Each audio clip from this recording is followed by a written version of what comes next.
Welcome, everyone. My name is Dr. Laura Cohen. I'm the Executive Director of the Harriet and Kenneth Kupferberg Holocaust Center at Queensborough Community College at the City University of New York in Bayside, Queens. Our mission is to use the lessons of the Holocaust to educate current and future generations about the ramifications of prejudice, racism, and stereotyping. Today's talk is entitled Una Cosa Viva, The Futures of Holocaust Memory and Meaning in Argentina, and features cultural anthropologist, scholar, and author Dr. Natasha Zaretsky, who will explore both the impact and significance of these memories within and upon the country's political sphere. The Kupferberg Holocaust Center in Bayside, New York is situated on the traditional land of the Mantinecock people who continue to live here today. We offer gratitude and respect to all of the indigenous people of Turtle Island, past, present, and future, including the Lenape and Shinnecock peoples.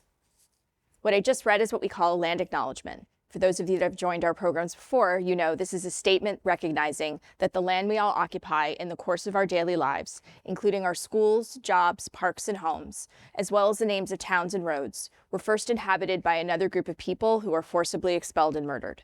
Today we identify those crimes for what they are: mass atrocities and genocide. These horrors continue to have devastating political, economic, social, psychological, and environmental impacts upon and within Native American and Indigenous communities. The event today is part of the KHC's new Holocaust Memory and Jewish Identity Across Latin America and the Caribbean series. These programs focus on the intersection and formation of Jewish and Latino identity as it responds to the political and cultural forces within Latin American countries, including the impact and legacy of the Holocaust. Our event today is co-sponsored by 8 organizations around the country, and they include the Holocaust and Human Rights Education Center in White Plains, the Center for Genocide and Human Rights Research in Africa and the Diaspora at Northeastern Illinois University, the Center for the Study of Genocide and Human Rights at Rutgers University, the Holocaust Genocide and Education Interfaith Center at Manhattan University, the Ray Walpole Institute for the Study of the Holocaust, Genocide, and Crimes Against Humanity at Western Washington University, the Reef Center for Human Rights and Conflict Resolution at Christopher Newport University, the Institute for Genocide and Mass Atrocity Prevention at Binghamton University, and the Martin Springer Institute at Northern Arizona University. We're grateful for the support of our QCC colleagues in media services and digital transformation, including Phil Roncaroni and Jesse Pina, as well as Barana Soman, the KHC's museum coordinator. So before we begin, a few notes. For those of you attending in person, let's check our phones to make sure they're off or on vibrate. After the presentation, we'll host a brief Q&A. For those of you joining us online, submit your questions via the Q&A button at the bottom of your screen. For those of you here, we'll pass around a mic. And also for those of you here, we have copies of Dr. Zaretsky's book to hand out to you. And now to kick things off, please join me in welcoming my colleague, Dr. Raquel Corona, who has created this important new series of programs. Dr. Corona is doctoral lecturer in QCC's English department as one of the 2024-25 KHC National Endowment for the Humanities Faculty Fellows. She began her time here at the college as part of the CUNY START program in 2013 as an advisor and program coordinator. She received her PhD in English from St. John's University, and her dissertation was a rhetorical exploration of how transnationalism affects circulation of stories about the Latinx, woman's body, and sex. The years she spent as a student affairs professional supporting students in the classroom in their pursuit of college education have truly shaped her teaching pedagogy and commitment to student-centered and socially just teaching practices. Dr. Corona, the floor is yours.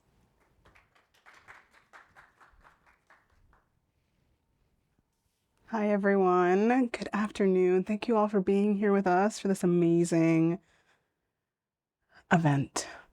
All right, so I am going to introduce our speaker, Dr. Natasha Zaretsky. She is a clinical associate professor at New York University and a visiting scholar at the Center for the Study of Genocide and Human Rights at Rutgers University, where she leads the Truth in the Americas initiative. She is a cultural anthropologist that has spent her career researching human rights, genocide, and the politics of memory in the Americas and the Jewish diaspora. In 2015, she co-edited a book entitled Landscapes of Memory and Impunity, The Aftermath of AMIA Bombing in Jewish Argentina, which presents the first comprehensive, multidisciplinary work about this decisive turning point in Jewish Argentine history. Her more recent book, published with Rutgers University Press, Acts of Repair, Justice, Truth, and the Politics of Memory, builds on this to provide an ethnographic exploration of the way Jewish Argentines engage memory as a tool for rebuilding meaning and community in the wake of political violence. This work received the Latin American Jewish Studies Association Best Book Honorable Mention in 2023. We're excited to have Dr. Zaretsky with us today to be able to give us a little bit more from this wonderful piece of work. So let's welcome her.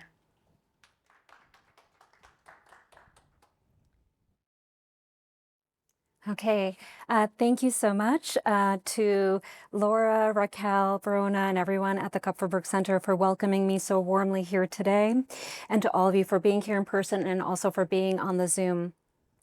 Today I'll be speaking about the futures of Holocaust memory and meaning in Argentina, and my talk is based on my long-term research as an anthropologist working in Buenos Aires with Jewish Argentines. My main focus has always been looking at how a community can find a way forward in the face of political violence and injustice, and how memory can be a pathway into personal and collective meaning and identity. And I wanted to start today with an ethnographic scene, a touchstone that I will return to later in my talk, and one that sets the stage for the themes I'll be exploring today.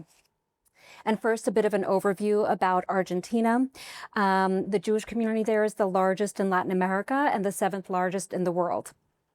And I was interested in this community because of the multiple histories of violence there, and more specifically, the histories of surviving that violence, including the Holocaust, the 1976 to 1983 dictatorship, and here you see an image of the junta, and the 1994 bombing of the AMIA building, which took place in 1994. This is the Argentine Jewish Mutual Aid Society, and this was considered to be one of the worst anti-Semitic terrorist attacks in the Western Hemisphere.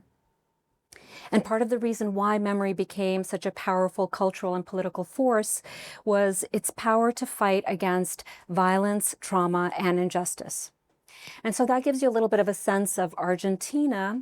And I will take you now to about a year ago, on November 9th, 2024, to the Holocaust Museum of Buenos Aires. And November 9th is, of course, Kristallnacht, but it also happened to be the night of the museums in Buenos Aires, where the Holocaust Museum participated in this night when museums were open throughout Buenos Aires. That year, 5,000 people visited the museum, a notable achievement. And through the short video they posted about the event, I, an anthropologist thousands of miles away in New York, was able to get a sense of what was happening there in Buenos Aires. And I was struck by the range of activities, the number of young people attending as visitors, the vibrancy of the event. But one thing really stood out to me most of all, which was the interactive testimony exhibit on view, which included holograms of Holocaust survivors that allowed for interactive questions and conversations with museum visitors. Here's where I saw a video of a woman that I knew from my many years of field work in Buenos Aires. Her name is Leia Zahak de Novera. She was up on the screen there, and she is a woman who survived Auschwitz and then resettled in Argentina in 1947. I also saw the exhibit featuring Sara Rus with her daughter Natalia introducing her, who you see here. And Sarah is a survivor of Auschwitz who also emigrated to Argentina and then would later become an activist, a mother of the Plaza de Mayo, because her son Daniel was disappeared during the military dictatorship, which took place from 1976 to 1983. So such interactive testimonies raise important questions about the place of testimony in a changing world and what this history can really mean for new generations. And today my talk focuses on new modalities and innovations in transmitting Holocaust memory that developed in Argentina, that invite us to consider the limits and possibilities of testimony as a living thing, una cosa viva, like the title of my talk. So today I'm going to begin with an overview of the history of immigration, Jewish immigration to Argentina and the experience of Holocaust survivors there. I'll then go on to talk about the group Generations of the Shoah, and specifically an initiative they developed called Proyecto Aprendiz, or the Apprentice Project. in which they pair survivors with apprentices who learn their stories and then commit to transmitting them to others. And I argue that such initiatives like Proyecto Aprendiz help reimagine Holocaust memory and transmission for new generations in ways that create spaces for belonging and meaning in the public sphere. So first, some context for the history of immigration of Jews to Argentina. As I mentioned, this is the largest community in Latin America and the 7th largest in the world. It numbers around 200 to 250,000, which is about 1% of the total population. And the first major wave of Jewish immigration took place in the late 19th and early 20th century, with Jews fleeing the pogroms in Russia and Eastern Europe. And many of those early waves of Jewish immigrants went to live in Jewish agricultural colonies established by Baron Hirsch in the countryside of Argentina, such as what you see here, Moises Ville or Mosesville in the province of Santa Fe. The next major wave of immigrants fled Europe in the 1930s with the rise of Nazism, and then later migrated at the end of World War II after surviving the Holocaust. And during that period, several thousand are estimated to have arrived, often under false names or with falsified paperwork, because there was a ban on Jewish immigration to Argentina at the time. And what they found in Argentina was, on the one hand, a thriving community with schools, places of worship, social clubs, and a vibrant Yiddish press and theater. And on the other hand, as some may know, Argentina, while being a refuge for survivors, also welcomed many Nazis, including Adolf Eichmann, who was living there under a false name. So while Jews did become part of the Argentine national fabric in many ways, rising into the middle class and establishing community organizations, religious institutions, and schools, they also remained vulnerable to surges in anti-Semitism throughout their history, which made their sense of belonging in Argentina ultimately feel tenuous, fragile. So with this overall context in mind, I wanted to zero in on the period right after World War II and the experience of survivors, Holocaust survivors in Argentina. And they struggled with a kind of silence that you also find in many parts of the world at that time. On the one hand, the survivors were struggling with a personal silence, with how to come to grips with what they lived through and their experiences, how to grapple with the trauma and loss they lived through, how to tell their stories, especially when others may not fully understand what happened to them. And to give you a sense of what that was like for Holocaust survivors in Argentina specifically, I will share the story of Elsa Rosin, a woman whom I interviewed in Buenos Aires and was part of a group called Generations of the Shoah that was originally called Children of the Shoah, formed in the late 1990s. Elsa was born in 1923 in a small town outside of Minsk in what is today Belarus. Her father later migrated to Belgium and brought her entire family over a year later when Elsa was a small child.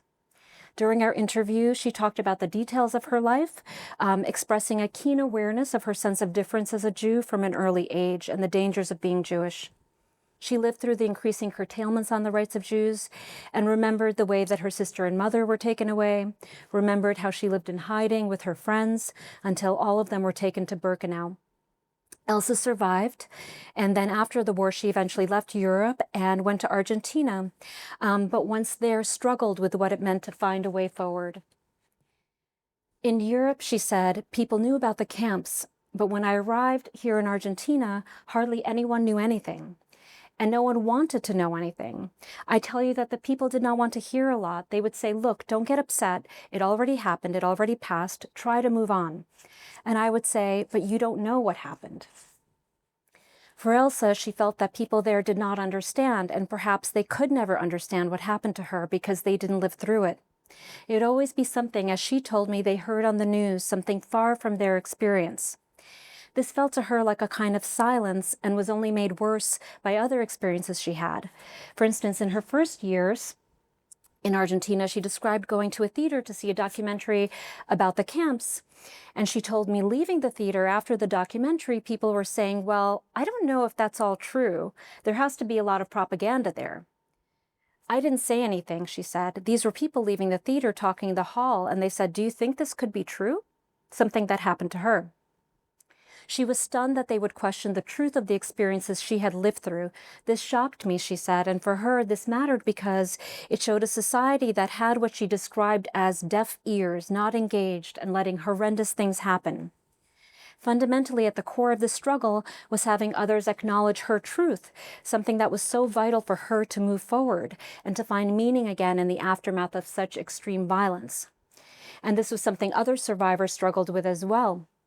I'll share another story of Jacques Fuchs, who is another survivor and became a very close friend, born in Lodz, Poland, first migrating to North America after the end of the war and eventually resettling in Argentina, where he built his family and then became an important public voice about the experience of the Holocaust there. So reflecting on his experience, Jacques said, "People don't know what they're capable of surviving, how much pain and how much suffering a person can go through. Is it possible to live again?" he asks, "to feel again?" These questions about what it means to find a way forward were further complicated in Argentina by an official silencing, including the government denying survivors the ability to legally enter Argentina after the war, while simultaneously allowing Nazis to be there. Many in the audience might be familiar with the history of Adolf Eichmann, who found a refuge in Argentina and was living there for several years, many years, under a different name before he was captured in 1961 and then taken to Jerusalem to face the first publicly televised trial of a Nazi. This trial, of course, was made famous by the writing of the philosopher Hannah Arendt, who through her chronicles of what she witnessed there coined the term the banality of evil. And here I quote, "Evil comes from a failure to think. It defies thought, for as soon as thought tries to engage itself with evil and examine the premises and principles from which it originates, it is frustrated because it finds nothing there. That is the banality of evil." This trial also marked the beginning of what the scholar Annette Wiviorka calls the era of the witness, which she argues opened a public space for really listening to the experiences of Holocaust survivors, including those testifying at that trial. Indeed, the importance of testimony and voice of this era of the witness is so powerful given the years of silence that followed the war, important for survivors themselves as well as for society at large, to really engage with the history and resist the banality that Arendt describes. So while the trial of Eichmann may have led to the era of the witness, opening the global public sphere for the voices of survivors, in Argentina, more locally, the capture of Eichmann led to a backlash with an increase in anti-Semitic violence. More political violence also followed during the 1976 to 1983 dictatorship in Argentina, which resulted in up to an estimated 30,000 people disappeared, tortured, and killed, a large number of whom were Jewish. The junta targeted anyone they considered to be quote-unquote subversive to the national order, which included students, priests, trade unionists, psychologists, teachers, and Jews, among others. They used camps to detain and torture those they kidnapped and engaged horrifying techniques in their repression, including dropping people from planes into the River Plate. And here you see the Park of Memory in Argentina, which chronicles some of that repression. This is also where we see some cases of intersecting tragedies, as in the story of Sara Rus, who survived the Holocaust, emigrated to Argentina to find refuge, and then had one of her children, Danielle, disappeared by the dictatorship. And here she is holding a picture of her son. In response to the torture and terror, activism proved vital, and Jewish Argentines participated in substantial ways in various human rights movements to help build civil society and protect the values of democracy. Some wrote for publications like Nueva Presencia, New Presence, and they also participated in the Assembly for Human Rights and the Jewish Movement for Human Rights, which you see here. And this was a movement co-founded by a North American rabbi, Rabbi Marshall Meyer, who brought conservative Judaism to Argentina and also founded the rabbinical seminary there. And these groups were also part of a broader human rights movement that developed, including the work of the Mothers of the Plaza de Mayo, who really stood apart because they engaged in public protest during a time of extreme terror. And these were women who were mothers, many of whom were Jewish mothers, who had lost their children. They did not have political training, and yet they did extraordinary things by standing up to a dictatorship and demanding that their children be returned. Sara Rus was a mother of the Plaza de Mayo and a Holocaust survivor, and the activism of Sara and other mothers at the height of the dictatorship helped bring it to an end in 1983. And I'll add that even after the dictatorship ended, they continued to march every single week on Thursday afternoons to protest injustice and use and also use their voices once human rights trials began. And what you see here is an image of Sara Rus testifying at one of these human rights trials in 2013. And this was a drawing done by Eugenia Beckeris for a group called Dibujos Urgentes, or Urgent Drawings. And they continue their work along with other human rights groups now almost 50 years after the dictatorship.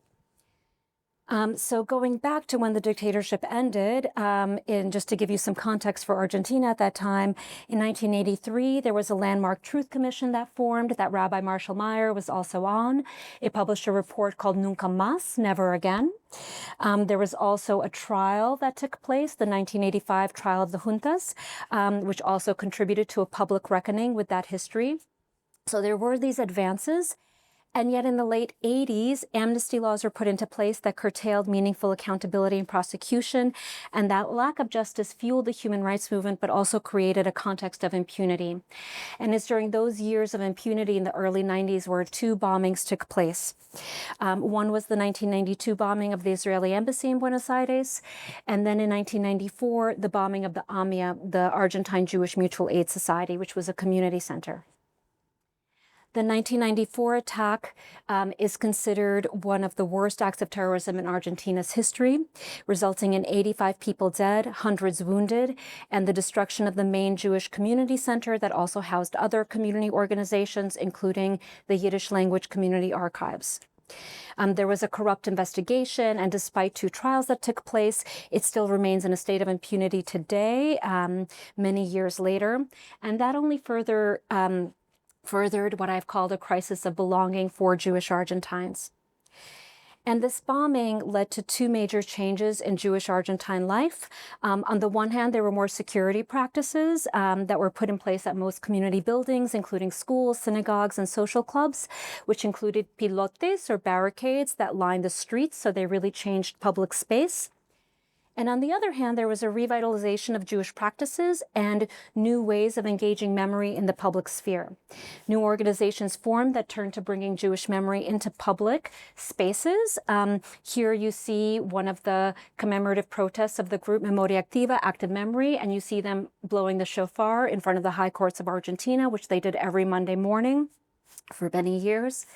You also have other groups that formed, like the Coro Gebirtig, which is a Yiddish choir that formed in 1995, right after the bombing, as a way of using Yiddish language and music to resist what happened in the bombing. And they were singing not just for Jewish community spaces, but also for public spaces and public schools in Argentina. And then there were, of course, other commemorations that would take place at the site of the bombing that continue up until today. And now it has been 31 years since the bombing. And this bombing also had a particular impact on Holocaust survivors and their families. I will share the story of Diana Wang, one of the founders of the group Generations of the Shoah. Diana is a psychologist and author born in Poland in 1945. She immigrated to Argentina with her family just 2 years later, but because of the immigration restrictions I talked about, they had to come in with false papers indicating that they were Catholic and not Jewish.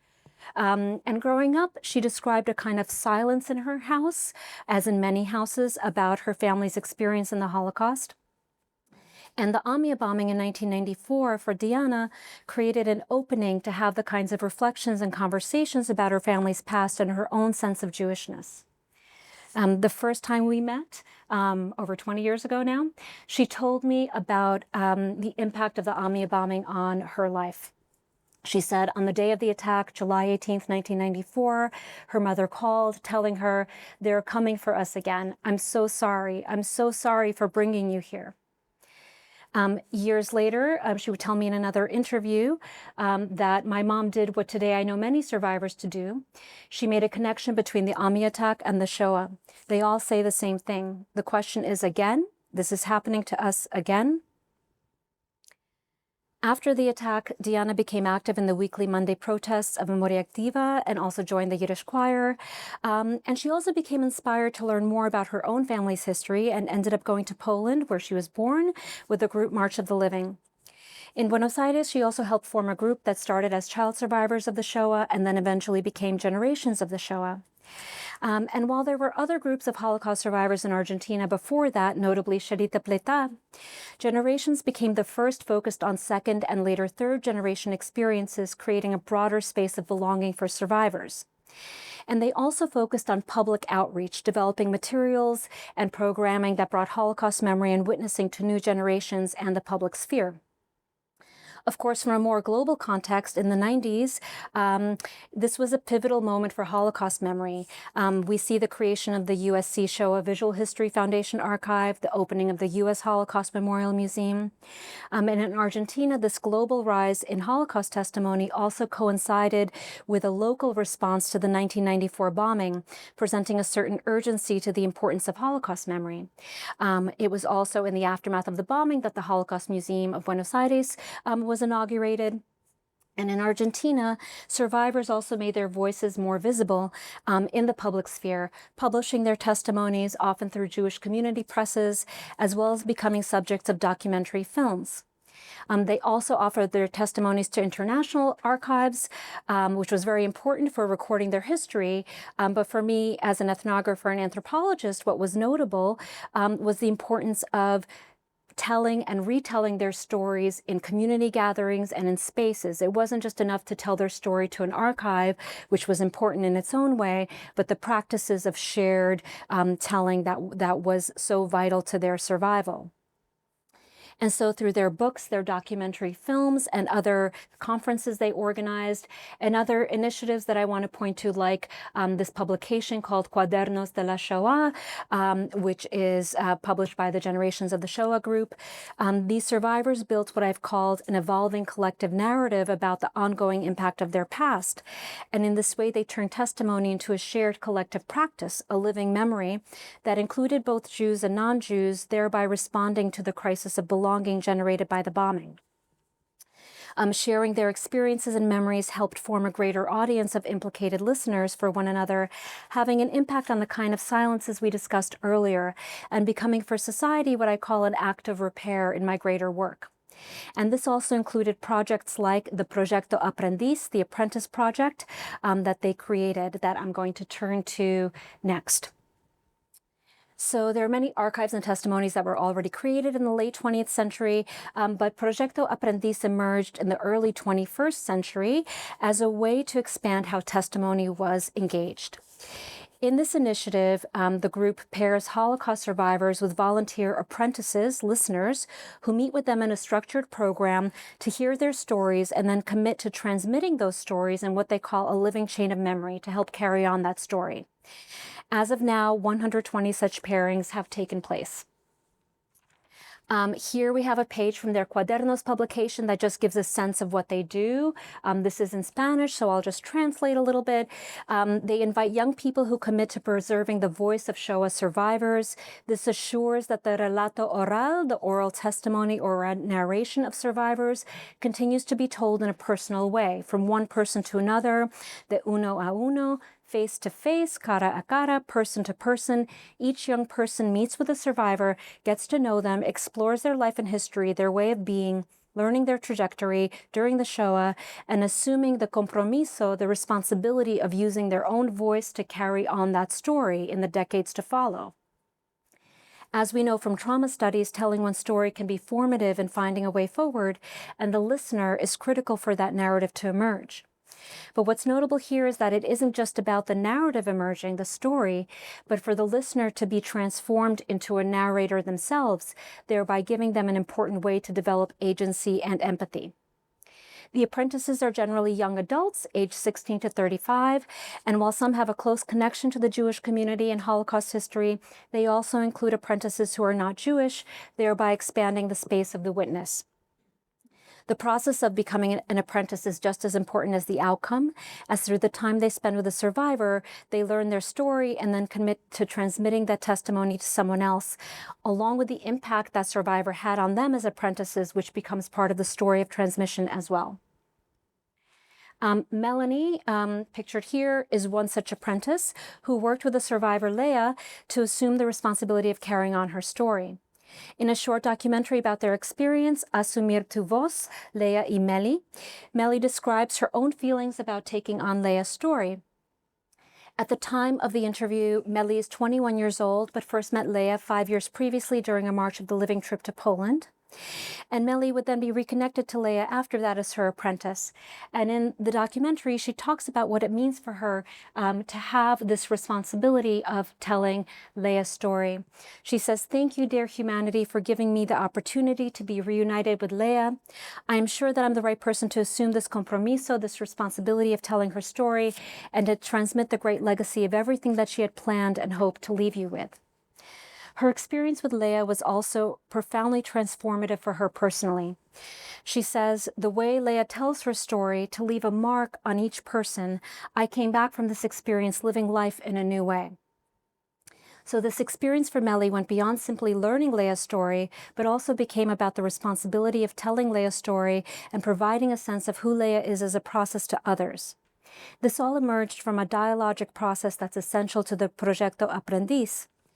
And what was striking in accounts of these apprentice relationships is how vital that process of dialogue was. But beyond that, it wasn't just about Leah telling her story, but also preparing tea, sitting together in Leah's home, Leah showing Meli photos. So the experience of sharing time together and acknowledging one another's humanity became a valuable part of how Holocaust testimony is being reimagined here. Now, the inspiration for this project had to do with an urgency situated in time. The power of firsthand testimony became a bedrock of genocide prevention. Yet as survivors advance in age, there are, of course, concerns about the ability to continue sharing testimony as first-person witnesses.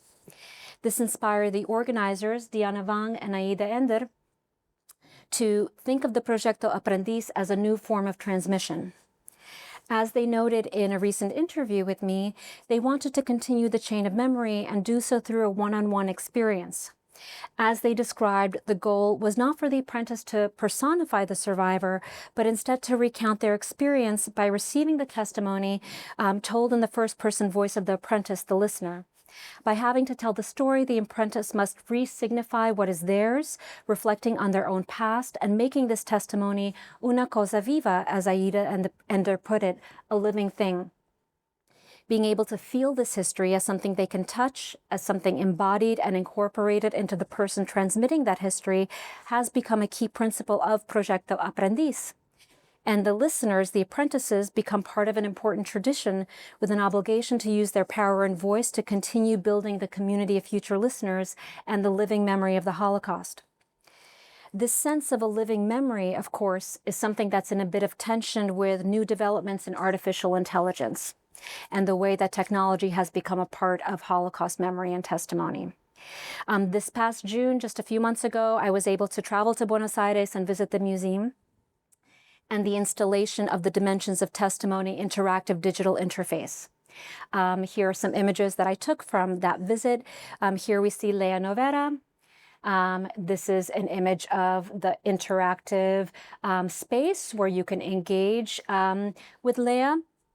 That's part of the USC Shoah Foundation's Dimensions and Testimony program. You also see here the material with Sara Rus, who's also featured there. Now, the Dimensions and Testimony program is described as using advanced film techniques and artificial intelligence, natural language processing to create what they call an interactive biography. This initiative includes testimonies from Holocaust survivors like Sara Rus and Leah Novera that have been interviewed over the last 10 years around the world. Leah's testimony is on the first floor of the museum, and according to the guides, receives many visitors. And when I visited this past June, they told me that Leah herself still comes occasionally to the museum. So it creates some interesting moments when school children are interacting with this digital version of Leah, and then she walks into the room as a real person. Of course, the use of artificial intelligence to create interactive forms of digital testimony brings with it ethical questions about memory, engagement, and the line between technology and the human. I'm thinking of the idea of something living, una cosa viva, the title of my talk, and the power of actually engaging with a human being who survived the Holocaust, listening to their story, which is more than about just learning what happened to them, but acknowledging who they are as a human being and their humanity. As the future with AI is still unwritten for all of us, it is yet to be determined how that line between the human and technology will shift and what that will mean for all of us. But I'm thinking about this new form of testimony, just like Proyecto Aprendiz as an innovation that invites us to consider the value of engagement with lived experience. Of course, there are limits to such digitized interactions, limits to digital testimony or to a screen. And, on the one hand, it was certainly dynamic for me to ask a question in this interface and see Leah offer a response. But especially after having interviewed her myself and knowing her personally, it was not the same, and it did feel different from seeing something that was also physically connected to survivors. And I'll just share this piano that Sara Rus donated that belonged to her son, Daniel. And she donated this to the Holocaust Museum because the story of her son is also a story of her survival in Argentina and the challenges she faced there. There's something different about seeing something that was physically touched by a survivor that's different from seeing that survivor on a digital screen. Yet, despite these limitations of the digital, perhaps these new interactive testimonies can become spaces of engagement for new generations that can still have an impact, can still create an encounter that feels dynamic for the listener. This is, of course, quite different from what Proyecto Aprendiz offers as a meaningful process of connection with a survivor that builds in a responsibility for the apprentice to tell the story to someone else. But both are innovations of Holocaust testimony that also amplify what I would argue has always been an essential dimension of collective memory, its evolving fluid nature that responds to new needs in society, showing us how a society negotiates the meaning of the past in relation to the present and the future. So in conclusion, perhaps the goal of Holocaust memory in Argentina was never just education or transmission, but also expanding the very space of the witness to include future generations who will feel implicated by this history and feel responsible to become an active part of what makes this a living thing, una cosa viva. As we have seen, Proyecto Aprendiz emerged from an ethos of a living chain of memory that needs to be passed on and rendered meaningful through new interlocutors. And while artificial intelligence and interactive testimony projects like Dimensions were created in the global north, I also want to say that there's an importance to attending to local forms of innovating cultural memory in the global south, such as the Proyecto Aprendiz. As firsthand testimony from living survivors may not always be possible, innovative ways of transmitting this history as a living thing will remain imperative. This will take on added significance as we face new challenges related to denialism and revisionism and new political uses of Holocaust memory today. There are always other challenges as well, like forgetting and apathy, how to get others to listen and to care about the lived experience of survivors. And at the heart of listening to survivors is the idea that if only we remember, if only we listen and try to understand what took place, this will help prevent another tragedy. And so perhaps these programs in Argentina can be one way of not just reimagining memory, but also reimagining the future as a shared commitment. As a final slide, I want to return to my friend Jack, who asked about the possibilities of survival. Is it possible to live again, to feel again, he wondered. And responding to his own question based on his experience, he said, apparently it is. And so as we face this new 21st century, I wonder about his question, about what it means to live for all of us. And it makes me think that maybe one of the most important and lasting impacts of something like the Proyecto Aprendiz is that we're still talking about this history and the lives of survivors, that we're keeping the stories alive, una cosa viva, for all of us. Thank you.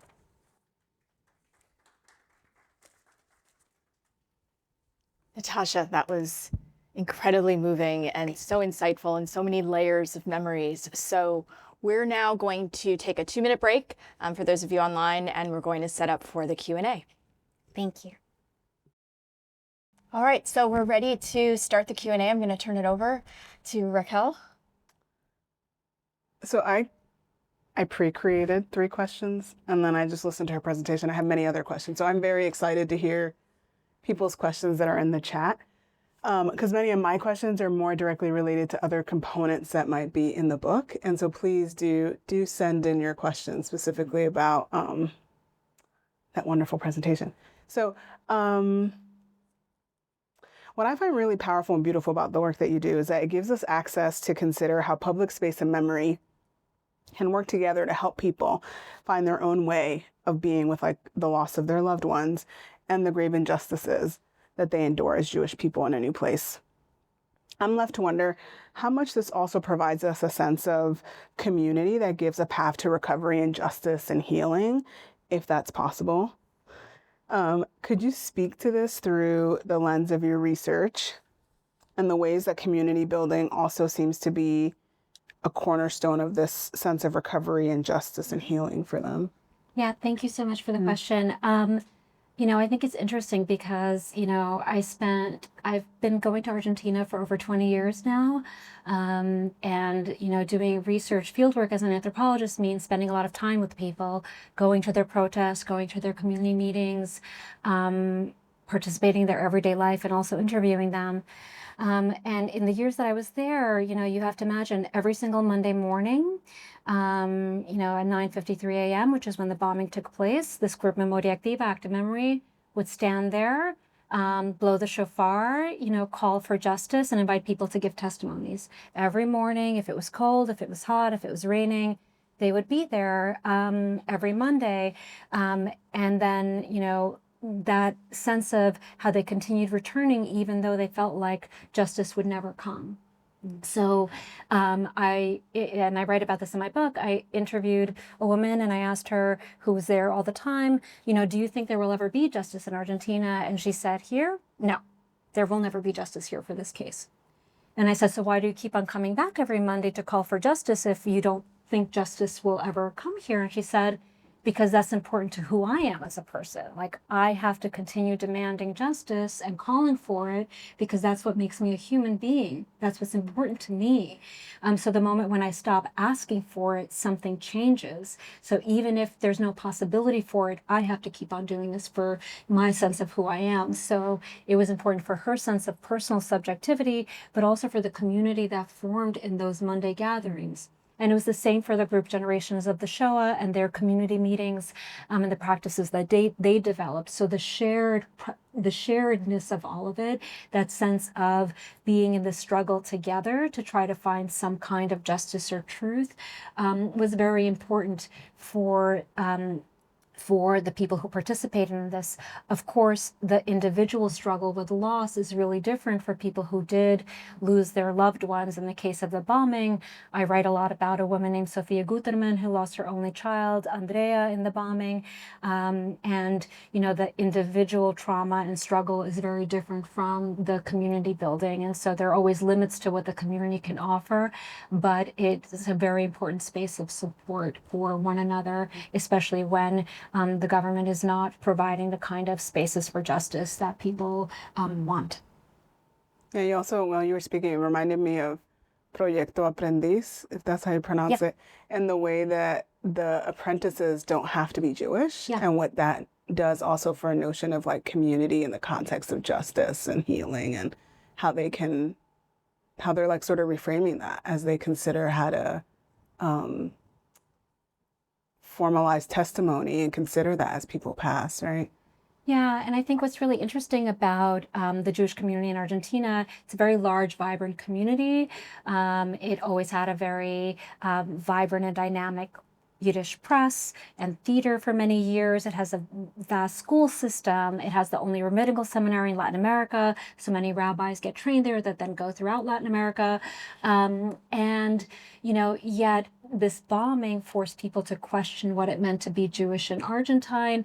And one of the responses was also to bring certain Jewish practices into the public sphere in new ways, like blowing the shofar in this public square in front of the high courts, or singing in Yiddish to a non-Jewish public school, so this sense of, how Jewish practices or memory can become a space of connection to others was very, very important for people. Thank you for sharing that. So this is I believe our third session in our series exploring Jewish identity in Latin America and the Caribbean. And we've been able to see all the various ways that Jewish people have adjusted and made their own spaces as they navigated and migrated to these new places. In Argentina, I wonder, to what extent can Jewish people really sort of wholly feel settled in a place and make that place their new home if they suffer and continue to suffer these injustices, as you share, through your presentation today and in your book. From your research and the ethnography that you've done, how do Jewish people in Argentina continue to find ways to make this space feel safe, and is that possible for them? Yeah, I think that question of safety is something that's like both local and global in different ways. And, so what I found interesting in my research, so I first went to Argentina in 2001. So obviously a lot has changed since then. But what was striking was, were the security practices that developed. So to enter any Jewish building, as a foreigner, I had to show my passport, and I had to answer a lot of questions about why I was there and things that never happened to me entering into Jewish spaces in New York, for instance. So, and that was true not just in Buenos Aires, but in very small towns like Mosesville, which is this teeny tiny little town. And there also they have these security practices. So on the one hand, there was a buildup of security to make people feel safer, because you have to remember that there were 2 bombings that happened within 2 years. So there is this sense of something else might happen. On the other hand, many of the advocacy groups felt like, the real safety will come from justice. So as long as it seems like you can get away with such a crime in Argentina and nothing will happen to you, we're not going to be safe. So there has to be some kind of justice and accountability to actually feel fully safe here. So those are like the 2 major ways that people were trying to find a sense of safety, like through security and also community, but then also through fighting for some kind of justice and accountability, so that there wasn't this sense that you can do whatever you want in Argentina without a consequence. I wonder, what's the connection between the level of safety and feeling like they've created home? And is that found in the community practices that you were talking about? Yes, absolutely. It was found in the community practices and in the spaces that they created and in the new initiatives that they also created. And I think the sense of feeling like it was okay to step out into the street and talk about being Jewish and blow the shofar, that was a big shift after the bombing that took place. I have a sense we should go to some of the questions. There are several. Yeah. I think it feels like a good time to go there. Yeah. Natasha, I just wanted to just reflect on something you said, which is safety connected to justice and accountability. That's something we're very much wrestling with in the United States right now and in other places in the world.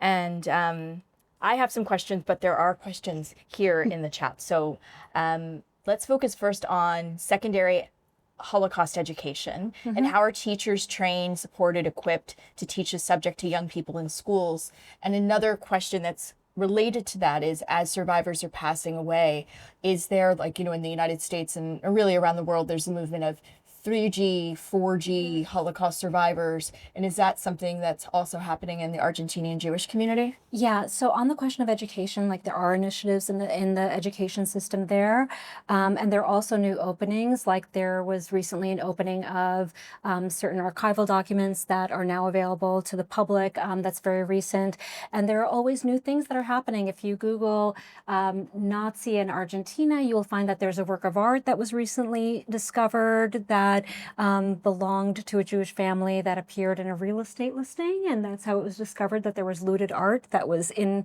Argentina all these years. There are boxes of Nazi documents that were recently discovered that were in the Supreme Court that are currently being looked through. So there are constantly new things that are being discovered there. And on the subject of second and third generation, the group generations of the Shoah specifically also includes second generation and third generation as well. So that's the real space. And they're also affiliated with the Holocaust Museum of Buenos Aires, which is a beautiful museum and institution that if anyone goes to Buenos Aires, I encourage you to visit. So there are many ways in which there are community supports for new generations within the Holocaust survivor community. Thank you. And I want to ask a question from our dear colleague, Nella Navarro, who heads up the Center for the Study of Genocide and Human Rights at Rutgers University. And she's asking, in what critical and evolving, another question just came in. Let's start again. In what critical and evolving ways has the persistent political manipulation, judicial corruption, and subsequent perpetual impunity surrounding the 1994 AMIA bombing compelled Jewish and survivor organizations to develop creative and innovative forms of, as you say, evolving collective memory and public protest, thereby shifting the nation's discourse from justice, solely addressing the crimes of the state terrorism between 1976 and 83, to establishing the AMIA attack as yet another painful, constitutive symbol of contemporary national impunity? Okay. I wish I was reading that question because there's a lot there. To you here. Yeah. Okay, and I need my glasses. Okay. So I think what happened with this bombing that targeted a community center was it forced many people to question their safety, but also to question what it really meant to be Jewish. And I think whenever someone suffers a tragedy, a trauma, one of the things that's affected is a sense of agency, like their sense of being able to move in the world and have power in that world. And so we know from trauma studies that being able to tell one story is an important way of reestablishing agency because you're taking control of your narrative, of your story. And I think what's interesting in Argentina is the way that these innovations of creating these new organizations, be they activist organizations or a Yiddish choir or this new group of child survivors of the Holocaust that then became generations of the Shoah. These were all ways that people were taking their lives in their hands and deciding what they wanted to make meaningful for them as Jews and redefining what that means instead of letting somebody else define it for them. And so, one of the founding director of the Yiddish choir, the Mordechai Gebirte choir, her name is Razel Starker. And she said, when I interviewed her about why she created this choir in 1995, she said she lived right around the corner from the AMIA. And the AMIA is located in a neighborhood that's very much like the Lower East Side. It's like the historic Jewish neighborhood in Buenos Aires. And she said after the bombing, she said, what can I do with this in the face of so much violence and destruction? She was a former Yiddish school teacher that also taught music. So she said, I can use music. And so she turned to Yiddish music and song as her way of moving forward. And then this choir ended up with over 100 members. And, I also did field work with the choir. So I sang in the choir. I, went to their practices and performances. And so you get a sense of how people were able to create something meaningful for themselves as a way of defining their own narrative of what it means to be Jewish in Argentina. So a couple questions now about turning to technology. Did this exploration raise other thoughts on using technology to engage young people in survivor stories and history so it stays relevant and engaging? And then a compendium to that is, are there plans to make this interactive installation platform available to everyone online? I do believe, this is an initiative of the USC Shoah Foundation called Dimensions and Testimony. And I do believe they have an online component called the Eyewitness Platform. And they do have these testimonies available both in Spanish as well, which opens up access to to others who may not speak English, but who do speak Spanish. So I think in that way it can be extremely powerful. As I said, you know, knowing some of these survivors in person, it's very different to talk to somebody in person than it is online. And I say that also knowing this is a little bit of a meta moment, because there are people in the Zoom who I also may know personally who are here and they're not in person. And this technology allows someone who might be in Argentina to be watching me right now and interacting with me. So there is something wonderful about that. As long as I think the focus on acknowledging the humanity is there. So I do think that there is a great value in opening up access to all these experiences. And I think the fact that, you know, I did ask the digital version of Leia questions and had her respond, and it's her responses in her own voice and her mannerisms, and I do think that there is a value in that. And I know that for some of the family members, like Natalia Ruz, who's Sarah's daughter, you know, she thought it was, you know, wonderful that her mother was able to live on in this way and that her story can live on for others. So I think that's really important, you know, for anyone who survived a tragedy to feel like their experience doesn't just disappear, but actually continues to have an impact. Absolutely. Raquel, do you want to? I was thinking about this moment from one of the testimonials that you were talking about the woman who said she went to the theater and people didn't believe what they watched in regards to the Holocaust. And it makes me wonder, I'm connecting it back to this moment of technology. I don't know if it's like a fully formulated question, but it has me wondering about how do we keep walking this path of providing information and finding innovative ways with technology and still meet this reality that often happens in the present. I'm sure Laura has had this experience in the KHC of like, people don't believe it, even as they see it and engage with it. Or does like the access to testimonial, being a person, provide a different avenue to feeling that truth of this powerful history? I mean, I'll say that I think that question of distance is really important, you know? I think sometimes when you're looking at something on a screen or clicking through something, it's very easy to have a very surface level engagement, literally, with whatever you're engaging with. And, you know, but I think it's interesting because many of the Holocaust survivors who I've interviewed in Argentina talk about, you know, what happens when they visit a classroom of school children and are talking to them, and they realize that, oh, this happened to you when you were a teenager, like I am right now. You know, or when they make it real for them because they see that it was lived in their own body and that it wasn't just something that was, you know, a fact from a history book. So I think the fact that these are embodied experiences that feel grounded in one person's story can have a different kind of impact than reading about it from a distance or seeing it as if it were, you know, just something happening far away. So making it feel tangible in some way. And I fully admit that I'm of a different generation that, you know, did not grow up with artificial intelligence. So for me, this idea is, you know, can feel a little bit unsettling. And yet for new generations, that may be their new normal. And so that's what they will need to feel like they can have some kind of connection to these stories. Yeah. Yeah. This past weekend, I saw a documentary called El Equipo, which is about the exhumations of the mass graves of the disappeared during the junta. And it tracks the story of Clyde Snow, who was a very, very famous forensic anthropologist, who is the person who actually winds up identifying. Oh my God, his name is out of my brain all of a sudden. It'll come back to me. It'll come back. A very famous Nazi perpetrator. Okay, so let me bring this back. Throughout this film, this group of forensic anthropologists who are very young start to work with the survivor community, and over time they wind up going to many different countries around the world. And so we heard from Mimi, who's one of these anthropologists, on Saturday night, and what she talked about is actually now with the political environment in Argentina, there is a sort of denial of what happened in the past. Yeah. And I'm really curious in terms of, this is a very fraught moment for Jewish people around the world.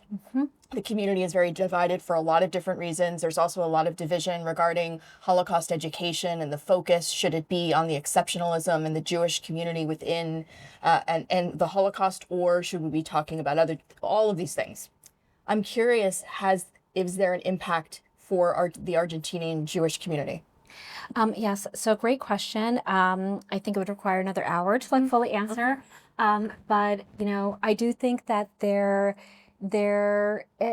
these are strange times. And I was in Argentina in June, 5 months ago, and I had co-organized an event called Urgent Memory at NYU Buenos Aires with a colleague that brought together people working on memory questions in the US with people in Argentina. And, there are a lot of changes happening in Argentina to some of these sites of memory having to do with the dictatorship. There's been a big impact having to do with education related to human rights in Argentina, on the one hand.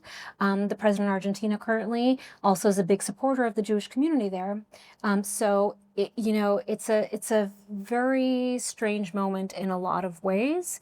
So there, as I said, he opened up these archives, and made them available to the public now in new ways, which is wonderful for Holocaust education.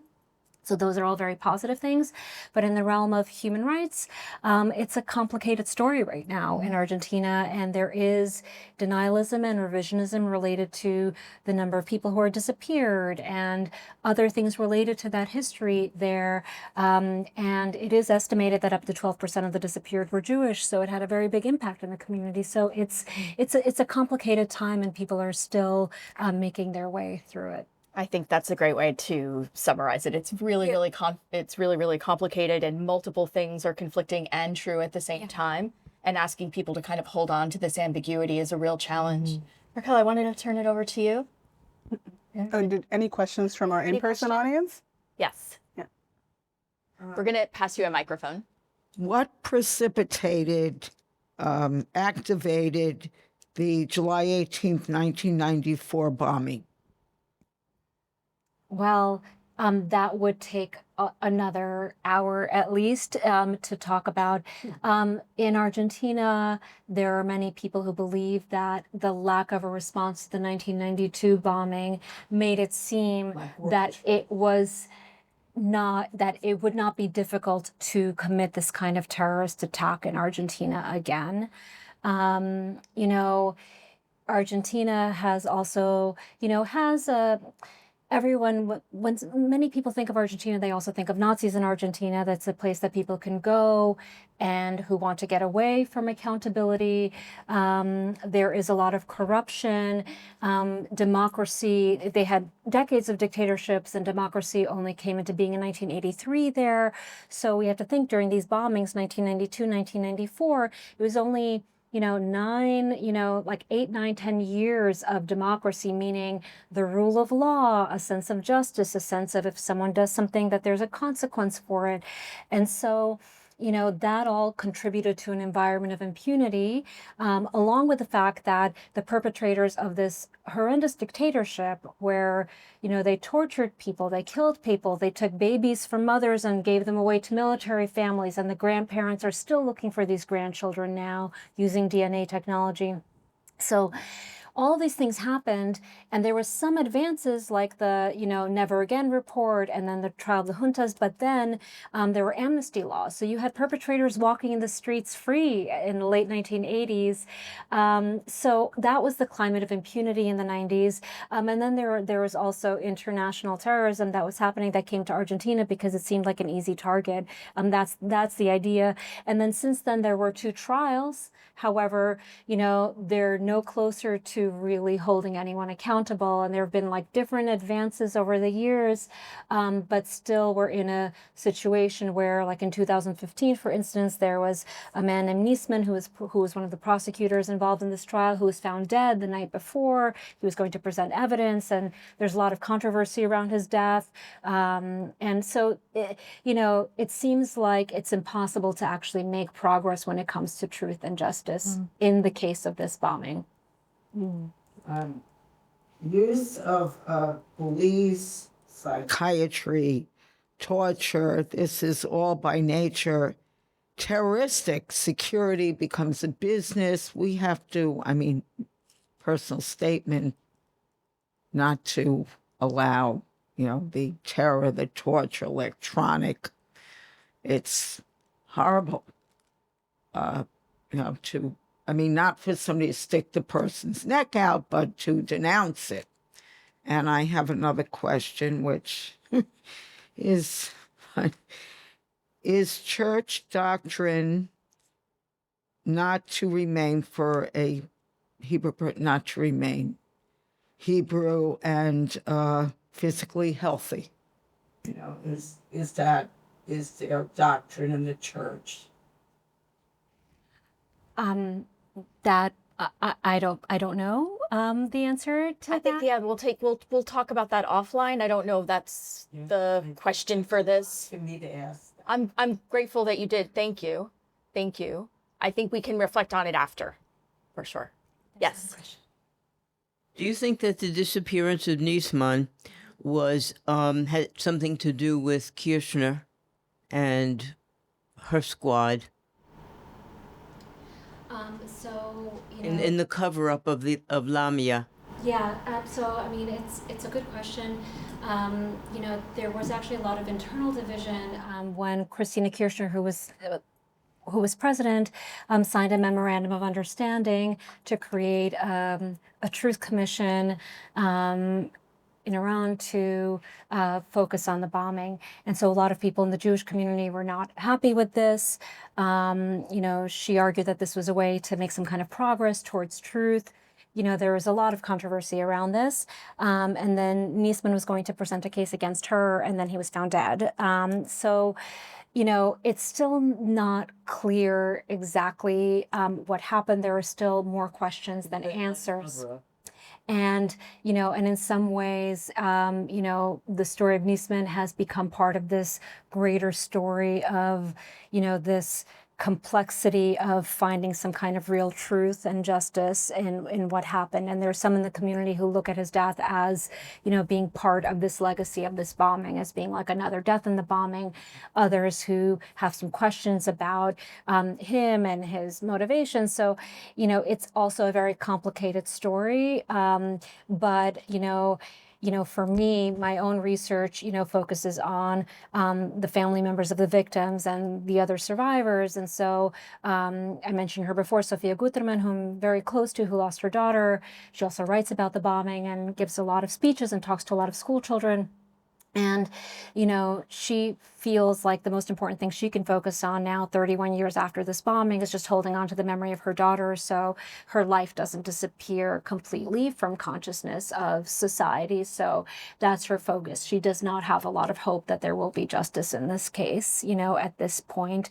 And the Niesmann story only furthered the sense of being farther and farther from justice. I thought there was speculation that Iran was involved in it. There is speculation of that, and but they have never taken responsibility. And so, of course, this is part of a broader geopolitical story. On the ground in Argentina, the activists there care about how their government is also responding to it and how their justice system is responding to it. And so that's where the focus of their advocacy is on that as well. Thank you. Yes, one more question. Yeah. My mother's brother had to leave Germany in the early 30s. He was educated in the textile business. My mother's family had a plant in Germany and a plant in England. They were pretty wealthy. So he was able to get a work visa for a textile company in Argentina. And that company provided him with a small house, a living quarters. I guess it was a company town. It wasn't until, I've never met him. I've never met my uncle. But it wasn't until approximately 7 years ago that his daughter and her husband and their son came to the United States. And I was floored. It was wonderful. But his daughter's not Jewish, the son is not Jewish. So there's a genetic connection, but not a Jewish connection. But yet, I guess my second cousin, Ariel, spoke a little English, and we've been in contact with him ever since. But what my question is, and maybe you can touch on it, they went through the junta. They went through financial inflation and deflation. It just absolutely blew my mind that they were able to survive, Jewish or not Jewish. I mean, the whole population. How did they do it? Yeah, I think it's an excellent question, and I'll say, when there is so much economic instability in Argentina. The first time I was there was in June of 2001. It was $1 was equivalent to 1 peso. Today it's a very different story. They've had so much economic volatility, political volatility. What some people started doing is, especially because so many people have parents or grandparents who are from Europe, they've started establishing citizenship so they can get another passport just in case, they want to have the opportunity to go back to Europe. They're doing that here too. And I interviewed some survivors who felt like, I can't believe that my grandchildren are asking me to cross the threshold of the Polish embassy or the Hungarian embassy and try to reestablish citizenship after everything that was done to me, because they want to have the ability to leave Argentina if they want to. And I think, in the late 20th century, the late 19th century, like the late 1800s, early 1900s, when Jews were leaving Europe, they were coming to the US, they were also going to Argentina. And so the sense of like building a new life in America, like this was what was happening. And so in Argentina, though, the story turned out a little differently. And I think, there's like, for me, an incredible vibrancy and sense of community in Buenos Aires that's really powerful. So I think people still turn to each other in a lot of ways, and they've learned to manage that uncertainty that I think we don't have the same experience here necessarily doing, but they know that tomorrow, like, their money might be worth something completely different. That, in December 2001, they had something called the corralito, which is like a corral, where all of the money they deposited as dollars was suddenly frozen and devalued, and they couldn't even take it out of the bank. So imagine if you can't take the money out of your own bank account. Like this is something they've had to live with, and they really have to turn to each other and be very creative and innovative in the way that they grapple with these situations. Thank you. Yeah. Thank you so much for this really incredibly moving and brilliant presentation, and weaving together all of these different threads of memory and experiences through generations, and how people connect with it and also stay connected to their own identity as Jewish people. Raquel, I want to also thank you for reaching out to Natasha and for really envisioning this series. So I appreciate it immensely. Thanks to all of you who joined us here. Thanks to all of you who've been watching online. Our next program is happening on Monday, November 10th at 6 p.m. It's our annual Kristallnacht commemoration, and you can find all of the information about our events on the KHC's website. Thanks very much. Stay safe. Be well. Thank you. Thank you so much.